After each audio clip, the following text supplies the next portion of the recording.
Cap, how you doing? Yeah, I'm doing good, man. So the background says God hates you. Prove me wrong. Um, the first question I have is just do you accept clarity questions in regards to your argument?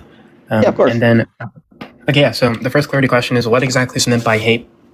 Because obviously, there are different understandings of the term, right? Like we can understand hate in this type of psychological understanding. There are like hyperbolic interpretations of the term hate. There are other interpretations of the term hate which are, I'd say, compatible with omnibenevolence. So what exactly do you take hate to be? And then we can get into your argument. So hate, I would say, is like a disdain or dislike.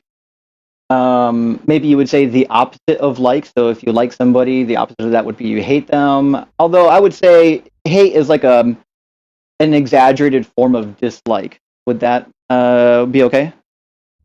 Yeah, so you want to say like there's this type of like deep attitude of like opposition or rejection towards someone. Um, that's kind of accurate. Yeah, I would say that's kind of the definition of hate that you're using. Perfect. So now we can get into the argument. Okay. Let me ask you a question. How could one know? What are the traits and the characteristics of hatred? I mean, how does one know Yeah. if they're hated or if they hate somebody? So some of the under like what's needed for hate is just that the agent has this type of strong rejection towards someone or something. Maybe they have the desire for this person to, go away, no longer exist. For this person to stop doing what they're doing. Maybe they're angry at someone. It's not about like it doesn't always have to mean these things. It's more about how strongly you reject something, right? Because you can have anger and not necessarily hate someone, right? You can have this type of you can kind of want someone to stop engaging in their type of behavior and not like kind of hate them in this sense. So it's about, I understand hate as the strongest possible form of disapproval or rejection. Do you agree with this? Like, I think there's a symmetry breaker to be made between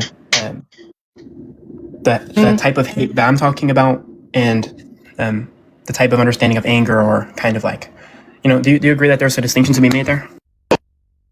I do think that it's a strong form of rejection. I don't know if I would say it's the strongest form of rejection because I think the English language is so flexible. It just doesn't seem necessary to add that carve out to it. But we agree, it's a very strong form of rejection or disdain or dislike. Yeah. Yeah, and you can get the type of understanding of someone hating someone by, maybe looking at certain actions that they take.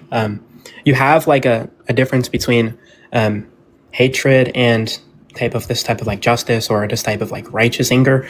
But we get the idea of hate from type of actions that the agent involves in and their external reflection of their mental state. So like if someone literally is just saying, "Oh, I hate you, go away, I don't want you to be involved," you might have a positive reason to say, well, that person actually does hate the other person.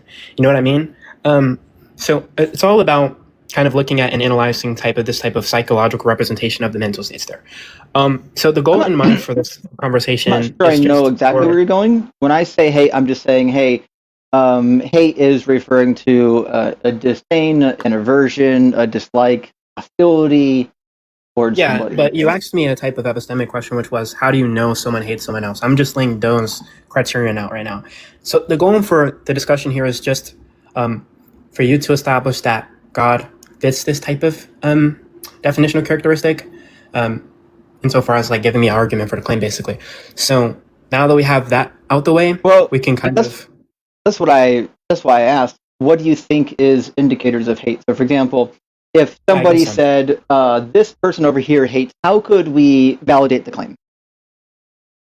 Yeah, I gave some. You can look at the type of reflection of the intrinsic mental states with the external actions, right? So if someone has like a persistent rejection of someone, a type of desire for separation, refusal to respect individuals, maybe you want to say even their words, right? Like words are an external reflection of mental states. So if we talk about the words that someone says, if they say straightforwardly, like, "I hate you, I don't have any respect for you," maybe they say, disrespectful things, it seems like that also can lend credence towards the claim that the person hates someone else, right?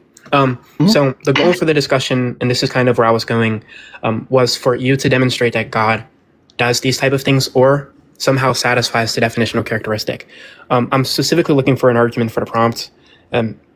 I don't want to do the thing where we did like the kind of Socratic method question, like bogging down in questions. I just want you to lay out the argument and we can discuss from there. Yeah, the argument is basically, under the standard definition that we use of hate, God would fit the category, right? So if hating something means that you disdain somebody, if hating somebody means that you act in hostility towards somebody, would say in an undeserved manner, then I would say that you are acting in hatred. So, for example, hostility is one of those things that could be justified or unjustified, right? If somebody is hostile to, say, an invading army, we would say that, well, that's justified, right? It's an invading army. If somebody's just hostile to somebody who just, accidentally stumbled on the wrong land, that's a whole other situation, right? So I think hostility is like undeserved violence, right? Hostility is undeserved violence. It seems like that's kind of baking in these type of axiological understandings of what's proper in regards to your reactions to certain actions. Do you have an account of the type of I'm just using the definition. I'm not using philosophy. The definition of hostility is a state of deep-seated ill will, unfriendliness, or aggression, opposition towards people or ideas. Yes, so we agree on that definition. To be clear, you are using philosophy, so I'm going to dismiss your question and address the claim you just made. I'm just using the definition. I'm just using the definition. I don't want you to do this thing where you interrupt me because I've let you interrupt me several times. I'm going to interrupt you because you're trying to avoid the fact that I'm just using basic definitions and you're trying to run away from the basic definition of the word. So let me explain why my critique is relevant, because I've let you interrupt me several times and I haven't said anything. So are you willing to let me get the thought out, like 30 seconds at least, or maybe even 20? Just get the thought out? Do whatever you need to. So you made the claim that you weren't using philosophy when you are using philosophy, especially in regards to this type of talk about deserved, right? You said, we can kind of evaluate God's actions in acting in hostility towards someone in an undeserved manner. Now, the underlying assumptions, there's some underlying assumptions there, right? Which is just that there's a coherent account of what's deserved and what's not, and that there's these type of axiological or moral understandings. You're trying really hard to get ahead of my argument. I'm not finished talking. Did I say that God does anything that is undeserved yet? You said God. That's what you're trying to do right now. Right now, you're trying to run an argument, basically assuming that, based on your philosophical assumptions about God, everything God does do is now deserved, and you haven't even heard my argument yet. That's not what I said. I said that specifically your account of hatred and the type of actions that can entail hatred presuppose some axiological understandings of the term deserved. So what I want you to do is give some understanding of the type of actions that are deserved and which ones aren't, or at least some type of symmetry breaker between deserved actions and undeserved actions, insofar as actions that are proper in response to someone else's actions. And then from there, we can talk about that further, maybe. But nowhere in there did I say talk about God. Yeah, I'm not specifically talking about God yet. I'm just questioning the underlying understanding of what you take there. Now, in regards to me trying to get ahead of your argument, I'm not getting ahead of your argument. I'm giving what's called a meta-level critique. So, do you have that? I have what? Yeah, well... Did you actually just want to hear my argument, or do you want to try to get ahead of it? Were you listening to what I was saying? Because did you want to hear my actual argument, or do you want to get ahead of it? I'm not trying to get ahead of your argument. I explained why I'm not. Sounds like a deal. So I'm going to re-ask it, and I'll just cut it. I'll just make the whole thing go faster by just giving you the basis of the argument. The basis of the argument is based on simple God fits the definitions, right? So God acts in great hostility and unjust violence towards human beings, which means he literally fits the definition of hating human beings. Also, in the Bible, he just says that he hates some people. In fact, he says he hated Esau, although in this particular instance, he means he hated Esau, the nation, the people of Seir, before Esau was even born, right? So the Bible just already tells you that he does hate some people. I'm just extending it and saying, actually, I think he hates you too. Yeah, so there's a couple of things to bring into question here. The first one is, do you have an account of the actions committed? Also, yeah, I think it would be beneficial to ask for a syllogism. Do you have this in syllogistic format? If not, I will just ask you questions about the informal argument you gave. I can put it in a syllogism if you think that's going to be helpful for you. We don't need to if you don't have it. But you just said that you wanted a syllogism. I don't mind putting it in a syllogism. I'm saying it would be beneficial if you have one on hand, but if you don't have one, we don't need to waste time. I'll put it into a syllogism. Don't worry, I got lots of time. Yeah, that's fine. All right, so we'll do P1. In fact, I'll put it on the screen. Give me 1 second. Get it up. We'll get it up here on the screen. I didn't add it to my screen yet, but it doesn't take very long to add it up here. I'm going to add a browser to the screen real quick.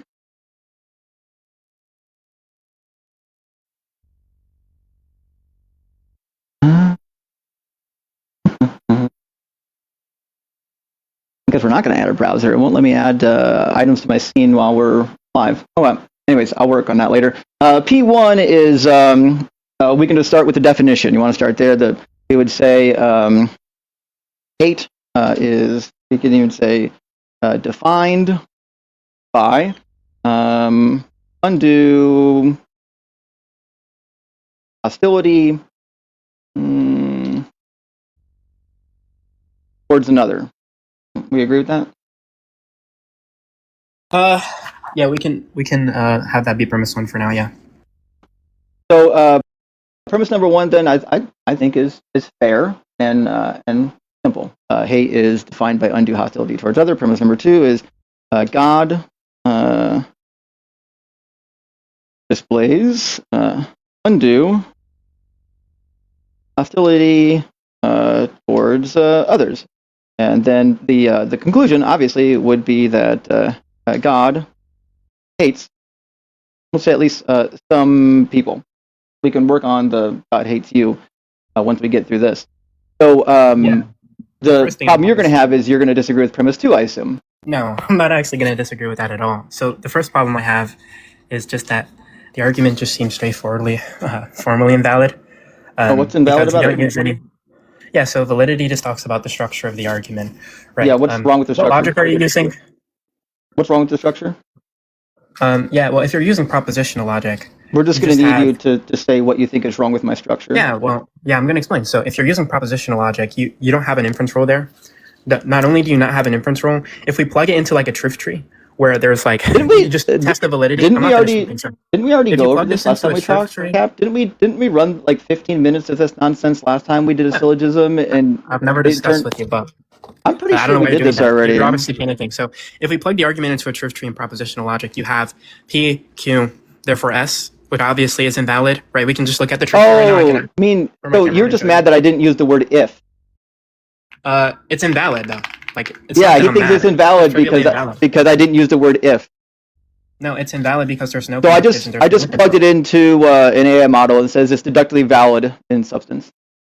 So, wait, do you want to see the truth tree? I know it's very difficult for you to understand that to have a valid argument you don't need an if statement. I get that a lot of the inference rules are built around if statements. You actually don't need that. Premises have implied ifs. Obviously, premise 1.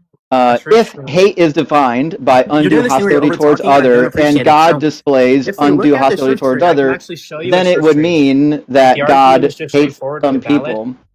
So we'll just. So you're actually just a waste of space, kid. You got to grow up. You get a job.